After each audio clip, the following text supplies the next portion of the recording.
Hello everybody, it's Sephiroth 4 for the year in review. Happy New Year. 2018 was a year. It's over now, so it's time to get a new start. But before we can make a new start, let's just talk about the past year. I have a lot of notes. So if you're new to this, what I try to do every year is go through all of my weekly updates, just kind of catalog all of the events that I have cataloged for you and give them to you in a concise format. I go through all those videos so you don't have to again. But this was an eventful year. It wasn't as eventful as last year, and it was more eventful than last year in some ways. My updates generally were kind of the same thing. Like, I'm not doing too great mentally. I'm trying to draw let's get videos done. This year was probably the year with the least amount of physical medical worries for me. But it was still something. I'm trying to find a position where the light does not reflect off my glasses so you can actually see my eyes, but alas. The outside apparently is bright. But yeah, so I divided just everything into categories of the games that I bought. Not necessarily new games, but the games that I bought. Usually new games. The Let's Plays that I've done. Events that I've thought about. World type events that I felt was catalogable. And upcoming games. So yeah. As for games that I bought this year, at least relayed to me by my weekly updates, which aren't great, I don't think I bought as many games this year. I generally tried to conserve my money a bit more just because I was paying for MagFest this year, which I started saving for in like June, and MagFest hotels are expensive and I don't have anyone to split it with, so I needed to save a lot of money. That's not necessarily a bad thing. It's okay to not like spend $500 every month on video games. But anyway, at the start of the year I bought Dot Hack GU Reloaded because it was on sale. We got Digimon Story Cyber Sleuth Hacker's Memory. That came out. That was really fun. Final Fantasy XII Zodiac Age. Owlboy, which I eventually Let's Played on Much Games. If you haven't seen that, it was a fantastic game. Scribblenauts Showdown, which unfortunately was not Scribblenauts Unlimited. We got Kirby Star Allies in March. Detective Pikachu, Ni no Kuni 2, Minute on the PC, which was fantastic. I did a stream of that. In April, we got Nintendo Labo, which they're still making stuff for, so congratulations, Nintendo. Apparently people are buying it. Cosmic Star Heroine, which came out last year, came out on the Vita and Switch this year. Also got a whole load of releases, a whole load of physical releases, I'm trying to say. So that was really cool. Hollow Knight I think came out last year. It might have come out last year or earlier this year, I'm not sure, but I bought it this year on the Switch, and it was good. Hollow Knight is a good video game. The only reason why I don't think I'm going to Let's Play it is because I'm generally not great at Metroidvanias, in terms of strategy. That's why we haven't seen a Metroid Fusion Let's Play yet. I like taking it at my own pace, which isn't great for these games that are supposed to be done quickly, but is what it is. It is a fantastic video game, though. It is a fantastic video game. I also got Enter the Gungeon on the Switch, which has consumed a vast majority of my gameplay time this year. Enter the Gungeon is addictive, and it's just... I'll talk about it a little later.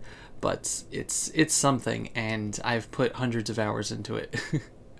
Which, unfortunately, detracted from me still finishing Persona 5. I did continue it this year. I did continue Persona 5, and I got up to the final area, which I'm not going to talk about. But I did not finish it yet. I need to. I really do. especially in light of certain announcements, which we'll discuss later as well. Octopath Traveler came out in July, which is really fun. Dragon Quest XI came out, which in October, I think, or maybe September. I don't remember actually.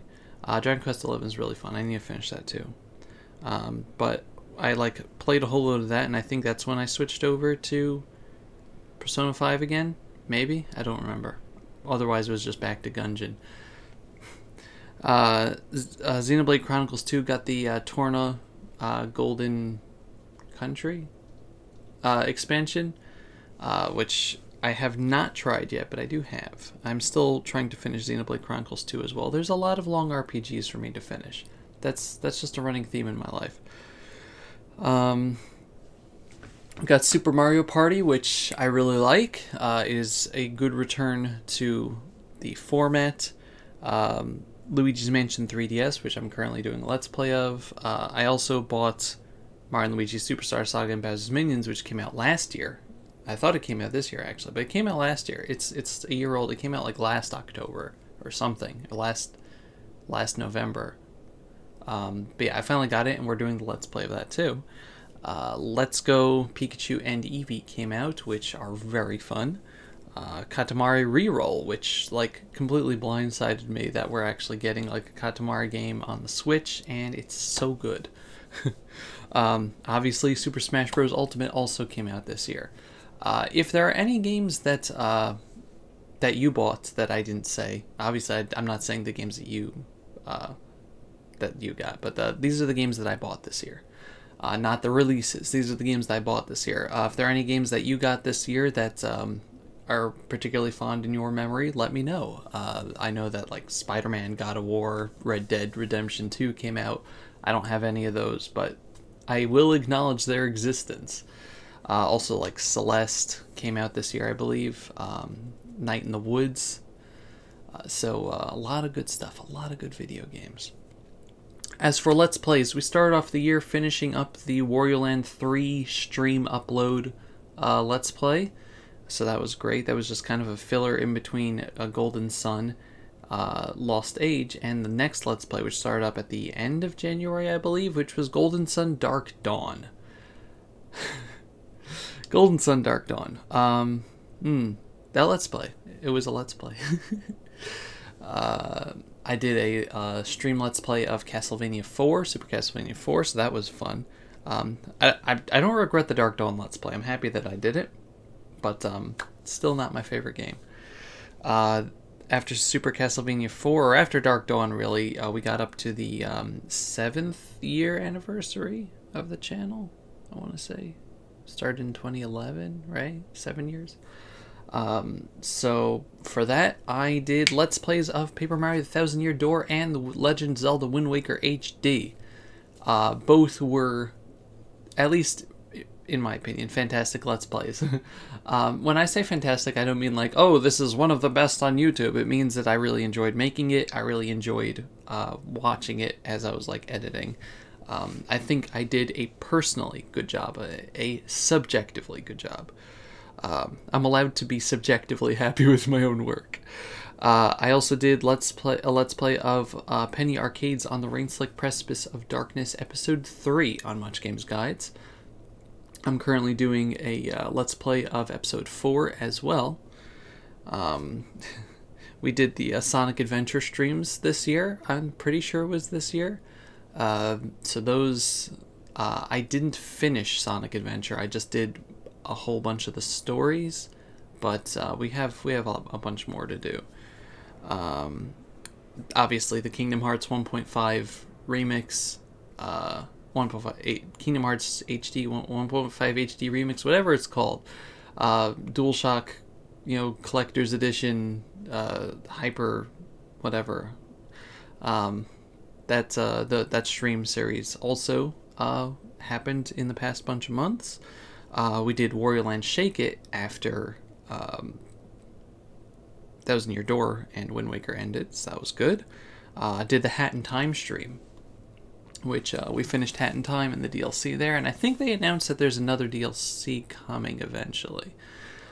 So I look forward to that. And right now we're doing Mario & Luigi Superstar Saga and Luigi's Mansion, both for the 3DS, as I mentioned before, and Undertale is going on in the Sephiroth.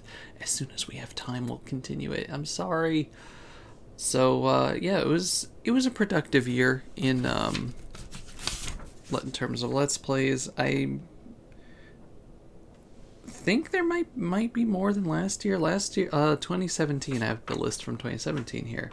2017 was, Oracle of Ages, Golden Sun, Beautiful Katamari, Kirby 64, Rockwind, The Lost Age, finishing up Undertale, Owlboy, Sonic Heroes, SNES September and October. So like, I might have done more this year, but like I also probably did around the same because Paper Mario and Wind Waker were long. But in terms of the coming year, I already have the Let's Plays, the 2 Let's Plays for year 8. Planned out, and let's just say it's games people have been asking for a long time, a very long time actually, on this channel. Oh boy, oh boy, oh boy, oh boy. Let me just make sure that's, yeah, okay, so that's last year's list. In terms of events that happened this year, I finally set up my PC, which I'm recording from. For the beginning part of the year, I was still recording the vlogs on my laptop because I didn't have a webcam yet, but I eventually got the webcam. But this PC has been a godsend in terms of just gaming and editing, especially. Also, being nice to my drawing tablet. I, after trying it out for a month, I bought my copy of Clip Studio Paint, which is what I use to make all of my various, I'm just going to adjust this a little, various drawings and things. I'm very happy with it. Excuse me. MagFest happened at the beginning of last year, and it was absolutely amazing. I mean, we got like, can't really see, but we got like so many signatures on the thing. I was able to give out all the drawings I made. This is like the first time I did digital drawings for people, and they really enjoyed it. I got to see all friends from, like, the Nintendo Project type stuff, because Nintendo Project still existed back then. Rest in peace, Nintendo Project. Now you're Charity Project. Kind of. So I got to see a bunch of Nintendo Project peoples. I got to see a bunch of people from the D-Pad. I got to see a bunch of people from Masay's Discord.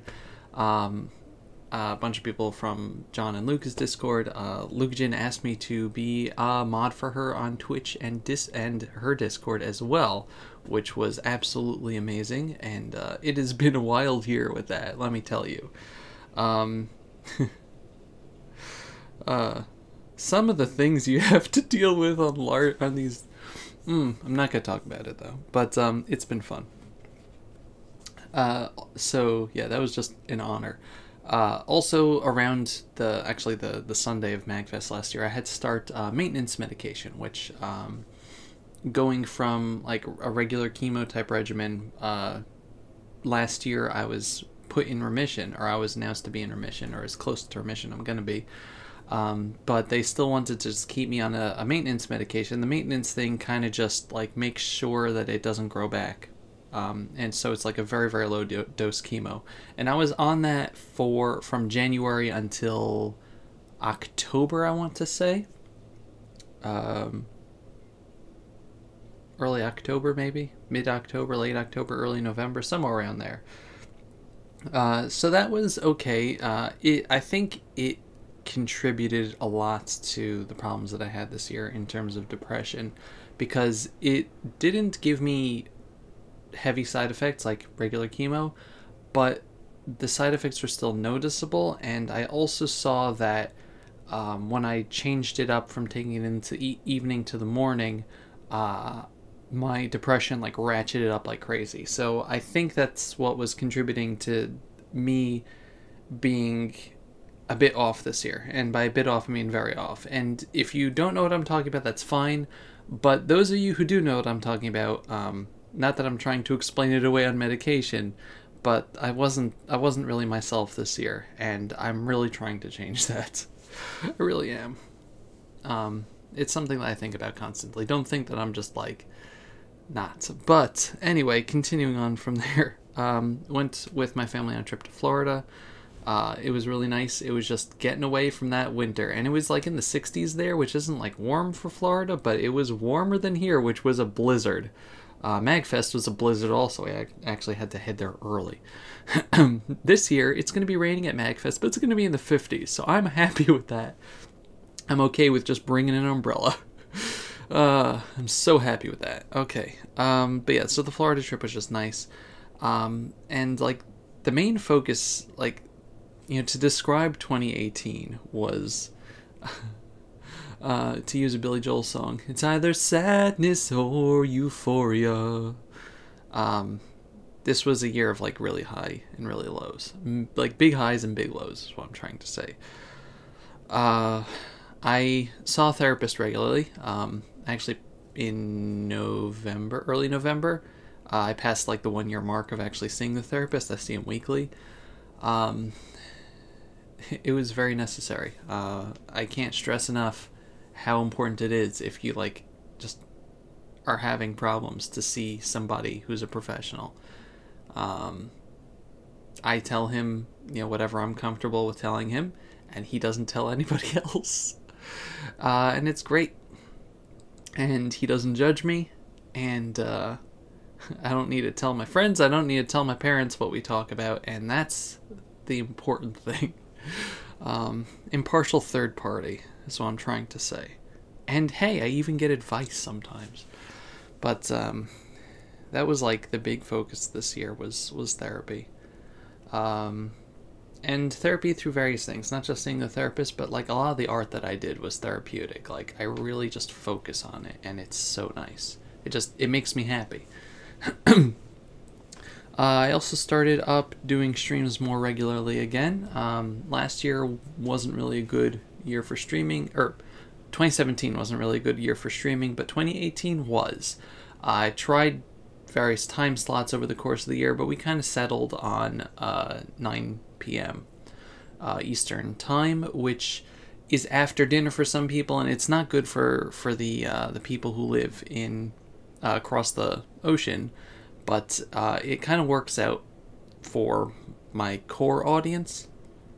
Excuse me.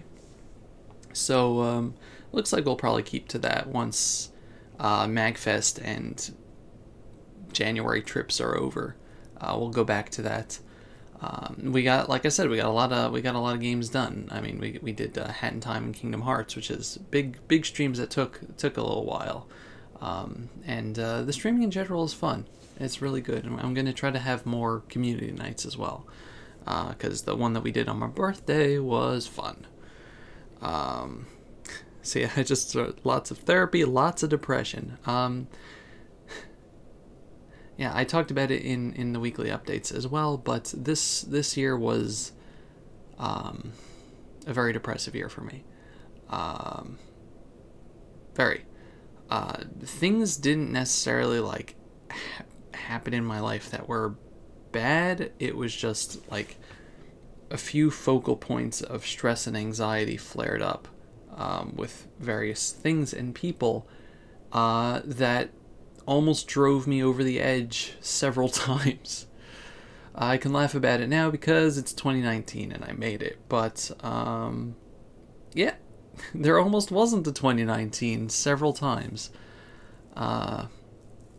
And I had to reassess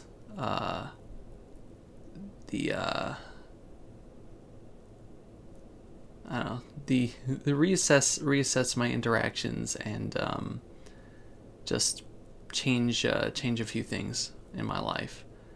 And that's one of the reasons why, if you've seen me on Discord or just the internet in general, I have not been as active, quote unquote. I'm still around, but like I'm not as chatty, and haven't been, and I'm not sure that I want to be. I mean, I want to be like friendly with people, but like I kind of got burnt out on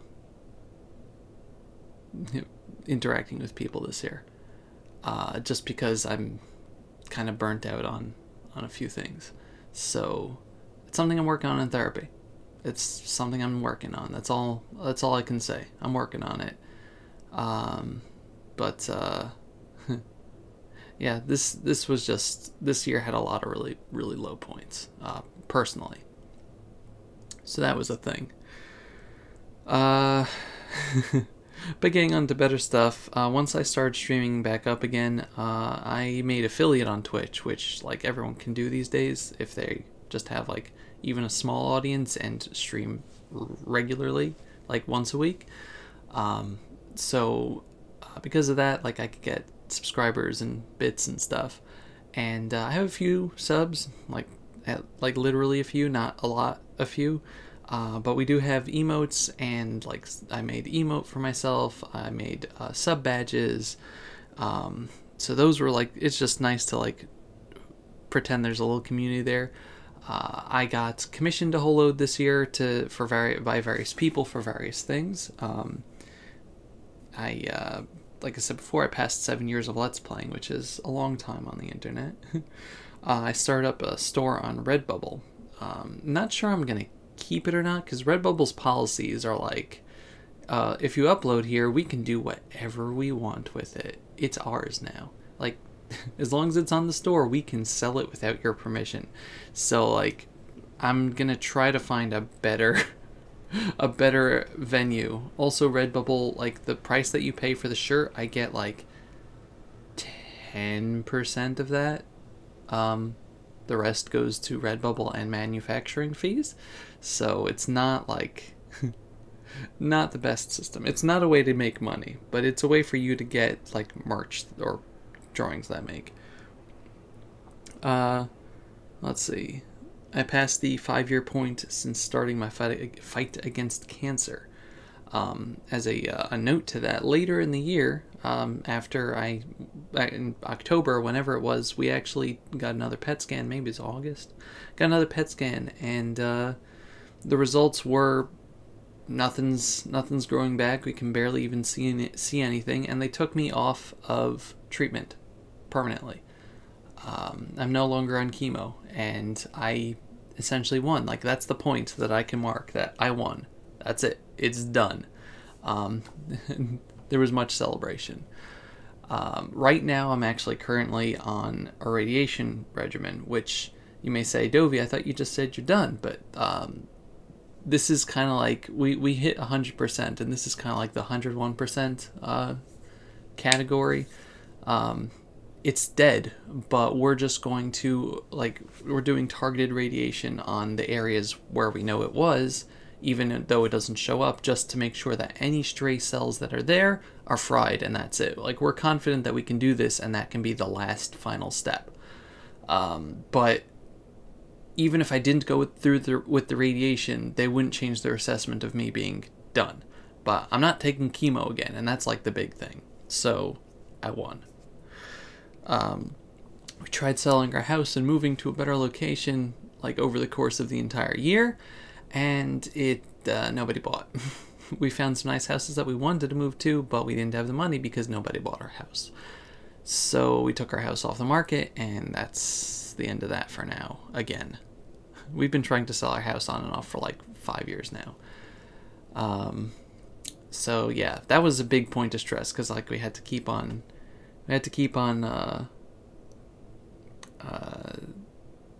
cleaning the house up and showing it to people, and everyone had to see all the posters around my room, and not a good time. Let's see. As another high point to the year, the Runaway Guys had Coliseum, which was a charity marathon that they did, which raised an obscene amount of money, but it was a good time. Like, it was like right at a time where I was at like one of my super lows, and it started like right when I needed it to, like on a personal level. But they also, like I said, they also raised a ton of money for charity, and a lot of memes came out of it that are still going around. So it was nice. I wish I could be like, I'm not saying this like I wish I could be part of a charity thing, because I am part of a charity thing, and we'll get to that, don't worry. But like I wish I could help them with that, but I don't know, maybe I'll talk to Luke before the next one. But I had to get myself a new Elgato capture card because the previous one I thought was broken. It turns out that my PC was screwed up because of the Windows Spring update that just messed everything up, and eventually had to reset the OS, which was an adventure. I started up Patreon, Art Patreon. I already have a bunch of people on there, and yeah, the support has been like really nice. And this coming year we're ratcheting up things, and I'm gonna focus more on rewards for people as opposed to just like it being like a starter support thing. So for the people that are on the Art Patreon, if you're like at $5 or more, you're gonna be getting drawings tailored to yourself. So like, look forward to it. Let's see. Part of the streaming thing was like, I made myself like a raid countermeasures for streaming, because that's what you do. But I got raided by a lot of people this year in streams. So like in general, like a lot of friends, but also like people like Hayden and Miss A raided a couple times, and just again personal highlights for me. They don't mean anything in the vast picture, but the vast picture isn't always so important in your life if you do not remember and focus on your personal accomplishments, because you can just get completely lost and say, what the hell's like my point in the universe, when like you got a good thing going. It may not be, you know, on a global scale, but you got a good thing going, and you have to recognize that. And I always try to recognize that, even if it's really hard to remember when you're at those really deep down low points. But we also got, I didn't mention with games because it's a card game, board game, but Binding of Isaac 4 Souls came out this year, was proposed and came out this year also, by the creator of Binding of Isaac, Edmund McMillen, and it's really fun. I've been enjoying that a lot. Also, I got myself, or I didn't get myself, I got as a present an Automaton, and I'm gonna be making some annoying music with this in the future. Look forward to 2019 with that. And to kind of cap off the year, a couple of weeks ago we revived Nintendo Project into Charity Project.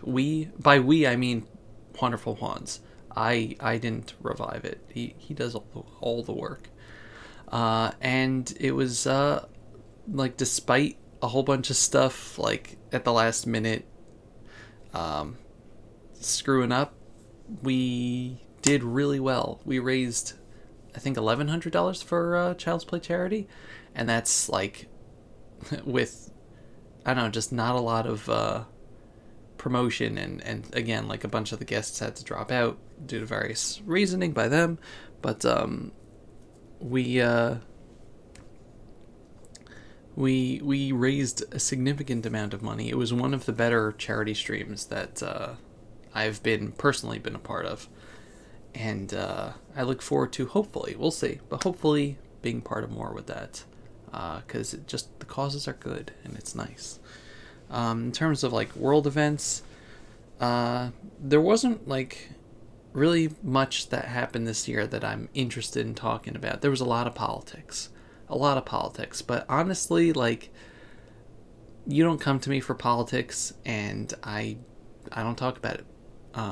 You can go to other people for politics. But like at the beginning of the year, we got the Falcon Heavy rocket launch that is like setting up for some good stuff. Elon Musk launched a car into space.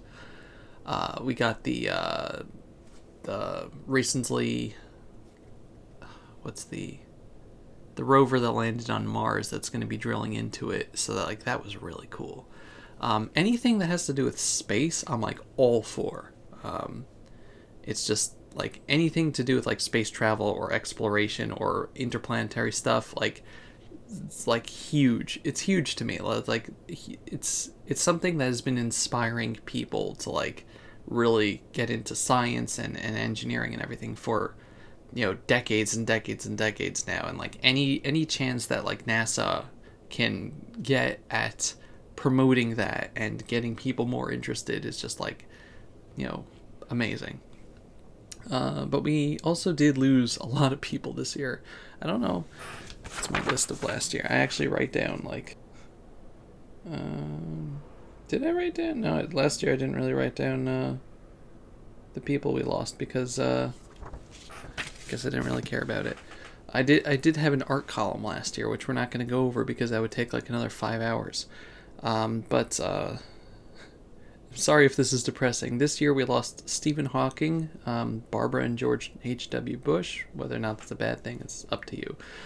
Vern Troyer, Total Biscuit, who, like I was looking through like on the Wikipedia, like notable deaths of 2018, and they actually had him on there, which I was really surprised, but like, that depresses the hell out of me.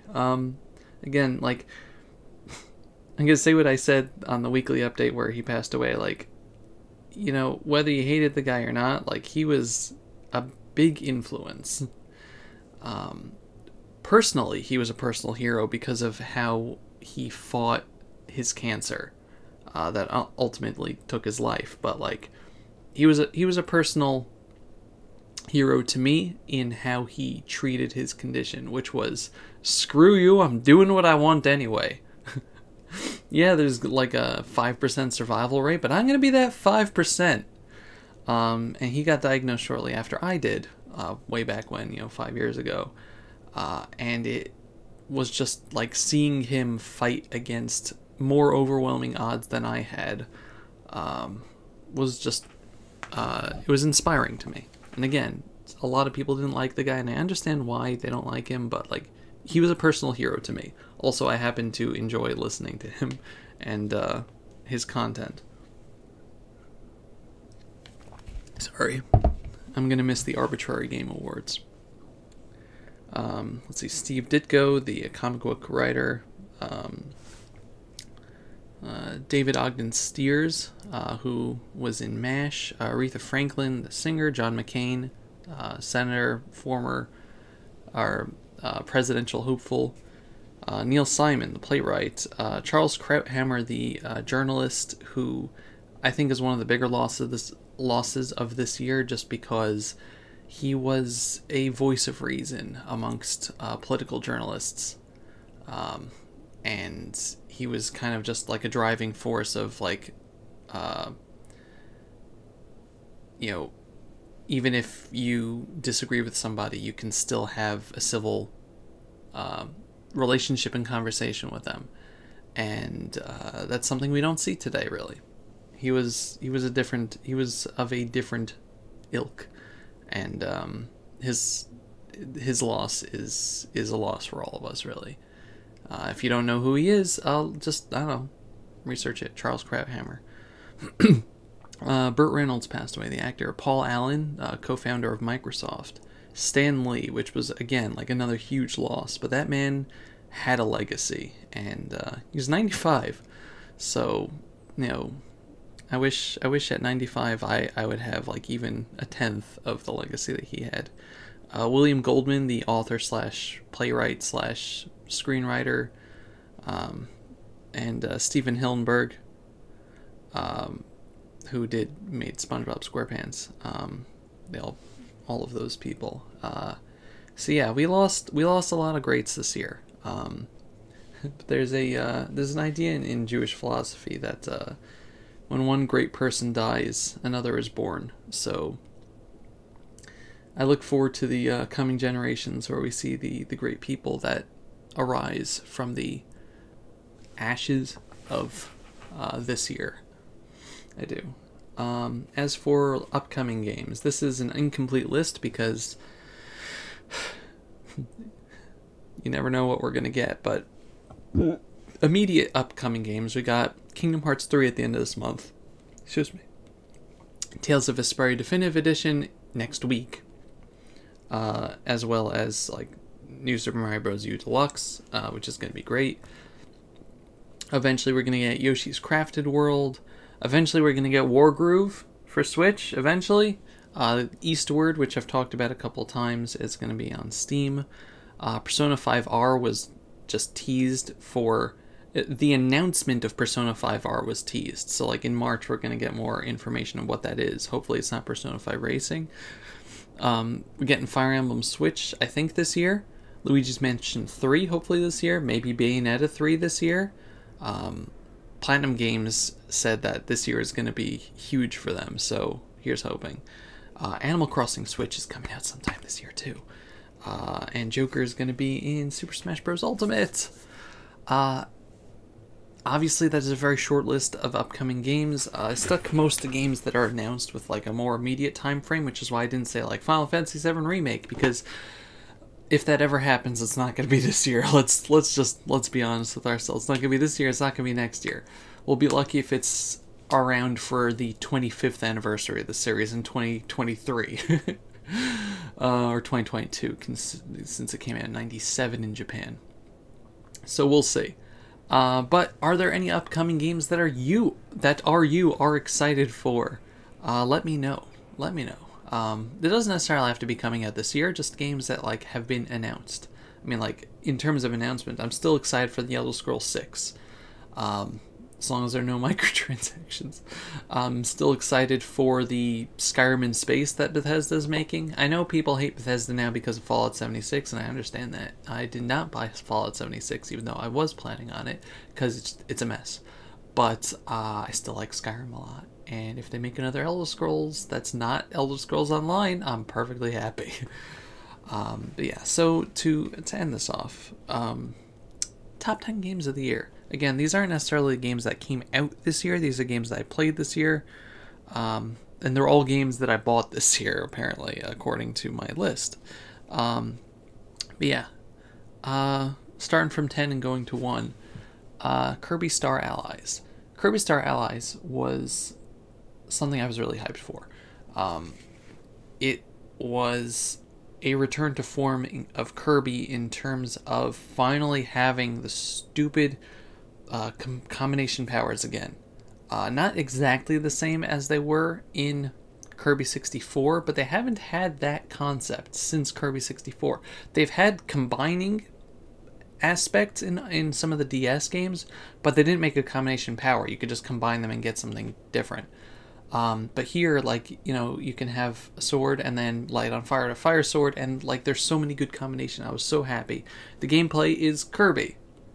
You played one Kirby game, you've played most of them. It wasn't new, which I guess is why, you know, it's like wasn't new-ish, which is why it's on 10, but it was a really fun game. The soundtrack is great. It's really good, and it's got like multiplayer aspects that you can have up to 4 people, so it can be really fun and chaotic. Number 9, Ni no Kuni 2.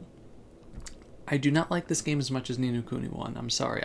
I really enjoyed Ni no Kuni's aspect of monster catching or monster taming and training and evolving, and the whole like helping people's hearts thing. I like the story there more. But Ni no Kuni 2 is fantastic. It's got a lot of really good aspects to it. It has more of an active battle system on your end, as opposed to just commanding things. You actually do attacks.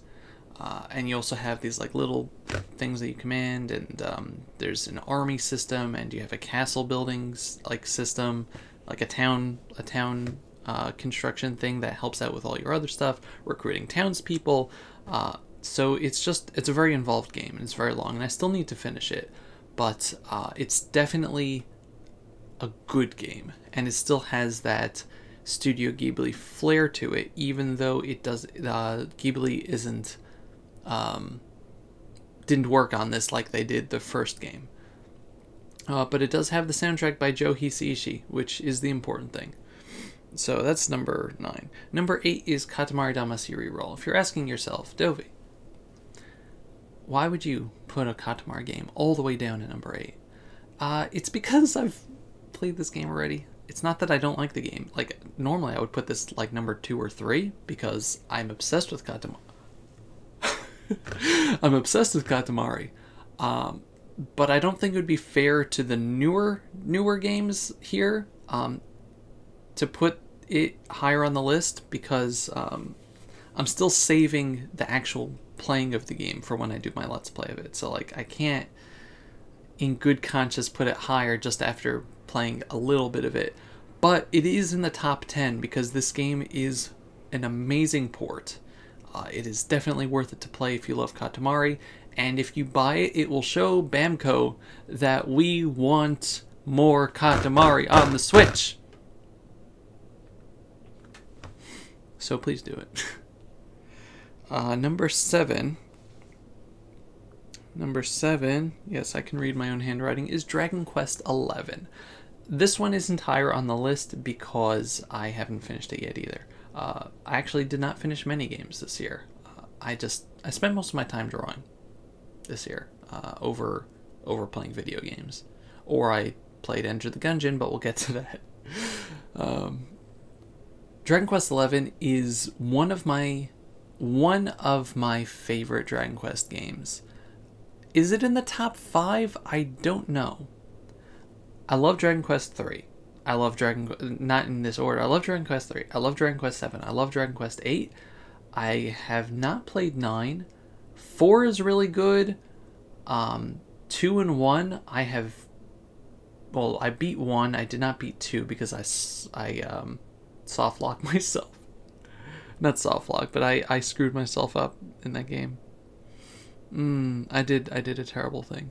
We'll talk about that another time. I've talked about it in the past. We'll talk about that in a different venue somewhere probably. But yeah, the Dragon Quest series is just something that's very dear to my nostalgia. I played Dragon Quest 1 on the NES back in the day. I sucked at it. Then they made Dragon Quest 3 for the Game Boy Color. They like ported it to the Game Boy Color, which is not like a good port apparently, but I love it. They also made like Dragon Quest Monsters and Dragon Quest Monsters 2, which are amazing Game Boy Color games, and they never brought the 3DS remakes to America because they hate me. But Dragon Quest XI, to get back to our topic, is a fantastic game. Excuse me.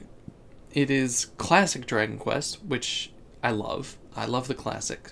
I'm glad that they actually went back to the classics after, like, experimenting around a little, especially since it's owned by Square Enix now, and it's not Square and Enix as separate entities making their own RPGs. When they merged, they were like, well, we have Final Fantasy and Dragon Quest, Dragon Warrior. Do we really need both? Let's make Dragon Warrior and Final Fantasy their own things and start adding weird systems. And like when they merged, that was where Final Fantasy 11 and which Dragon Quest were we up to then? I'm not sure which number Dragon Quest we were up to, but that's when both series went away from classic RPG styles, and this is back to a regular RPG style, which is amazing. I love it. I like Dragon Quest style RPGs. I like playing the classics, and it has like enough of a new system to like be good. It's got like the funny voice acting. The only thing I don't like is that they changed all the enemy names from like back when they were called, like what they used to be called, and it's more punny now, but like I'm not used to it. I don't know. I like the classics. I like where my finger is, there's Final Fantasy 7 there, but behind it is Dragon Quest 7 on the PlayStation 1. I like the original PlayStation like style of everything for the Dragon Quest games. But again, it's a fantastic game and one of the games of the year, which is why it's number 7. Number 6, Owlboy, which again did not come out this year, but this is my favorite games that I've played this year. Owlboy was a fantastic game. It was a fantastic Let's Play. It's just the soundtrack and the look, the controls, the story is really good. It's just everything comes together in that game to be like a perfect whole, and I absolutely love it. It's only not higher because it was short. But maybe that's not a bad thing. But yeah, if you have not played Owlboy, please play it. It's, I think, on the Switch now. If it's not, it's going to be soon. Number 5 is... I actually switched places here. Number 5 is Hollow Knight. Hollow Knight, I have beaten it, not entirely 100%, because there's a lot of endings to it, but it is also like very close to perfection in a video game, in Metroidvania style.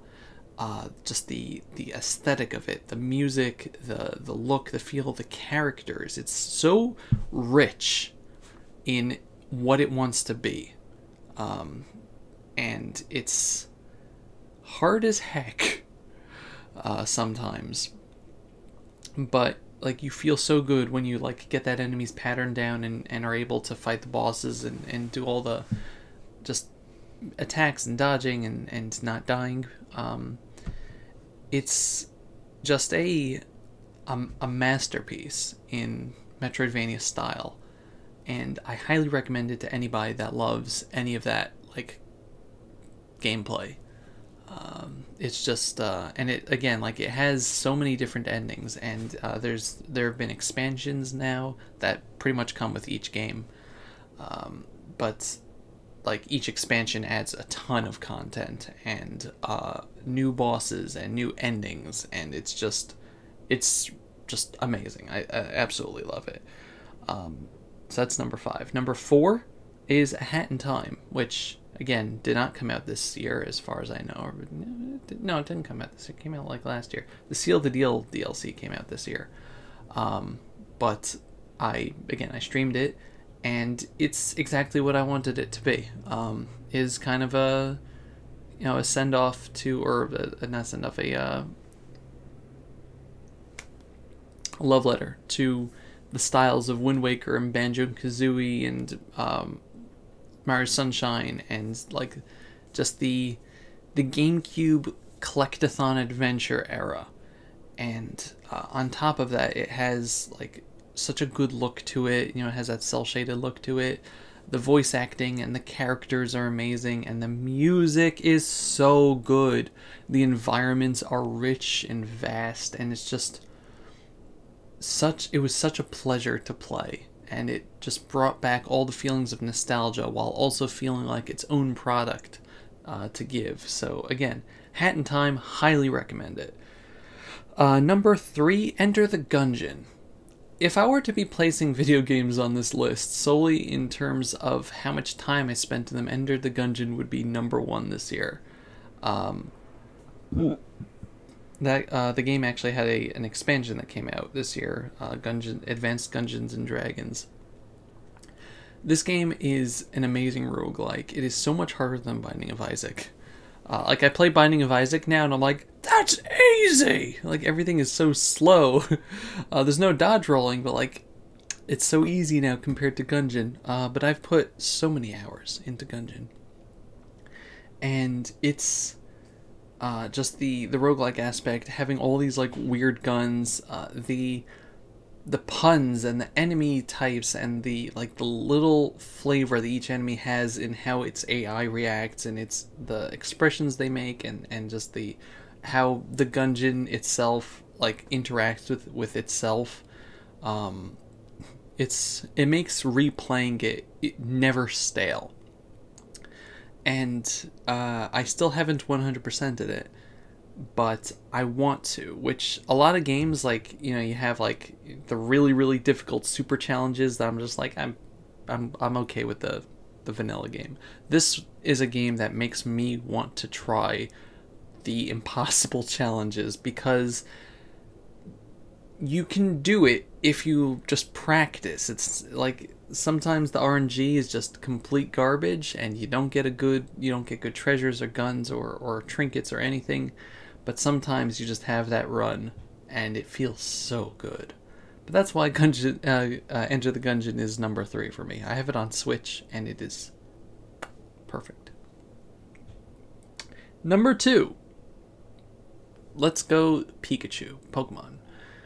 Surprise! I bet you can't guess what number 1 is at this point, but surprise. Let's Go Pikachu is amazing. I never got my hopes up for what this game would be. A lot of people are like, well, it's not this, it's not this, and it's not this. And, my philosophy with video games is don't focus on what it isn't. Focus on what it is. And what this is a remake of Pokemon Yellow for a new generation. A generation that is now growing up with Pokemon Go, and a generation that just wants to see something different. We already had remakes back in the Game Boy Advance era. We don't need like a 3DS remake of Pokemon Yellow. We don't. I'm sorry, we don't. You guys are going to complain if we do. You know that if we got remakes of Pokemon Yellow, that you're complaining about the Let's Go games. If we got remakes of Pokemon Yellow instead of like the Gen 8 games, you guys would flip out and go, oh my god, I hate Pokemon Company so much. Don't deny it. But what this game is, it's just a fun, like, Pokemon Light. There's still trainer battles. There's no wild encounters. The wild encounters instead are visible on the world map, and you go into them and you just throw Pokeballs at them like in the mobile game. Except you don't have to pay for the Pokeballs with real money. But they made a lot of really good enhancements, like all your Pokemon getting experience. You're able to switch out your Pokemon in your party with your box at any time, which is fantastic. You can just start chaining for bonuses and things, and you actually get bonuses like in Pokemon Go for how well you do, what kind of throws you make, and for chaining, and it's so much easier to get shinies in this game. I actually got a shiny Graveler. Is the first time I ever got a shiny Pokemon that wasn't scripted in an actual main series Pokemon game. Like, I got a few shinies in Pokemon Go, but that doesn't count. But this is the first time I've run into and caught a shiny Pokemon. Not just caught, run into a non-scripted shiny in a main series Pokemon game. So, like, that was huge for me. The fact that I could do that, and the chaining in previous games sucked. It did. Don't pretend that like the chain fishing and all that were any good. Even in the games that had the Pokénav that you could kind of see like what Pokemon are in the like the shaking bushes and stuff. That was still garbage. Here you literally see the Pokemon on the screen, and it's so much more rewarding. Also, just everything being in 3D is beautiful. You don't have like the disgusting pixelated 3D of the 3DS games. And yes, I have problems with the 3DS game Pokemon, like how they look. This game, everyone is like, the colors are good, there's no outlines or anything, they're just models and they're beautiful. Also, the game itself, like, the story is, the Pokemon Yellow story, but it's got a lot of really good references to the previous games, and characters that show up and you're like, so it's good. It's good, and I love it. I really do. So that's number 2. Number 1.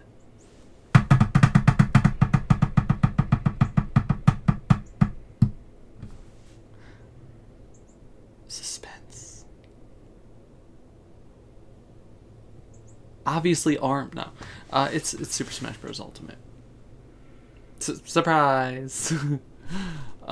Super Smash Bros. Ultimate has not been out for too long, but it's everything that I wanted it to be.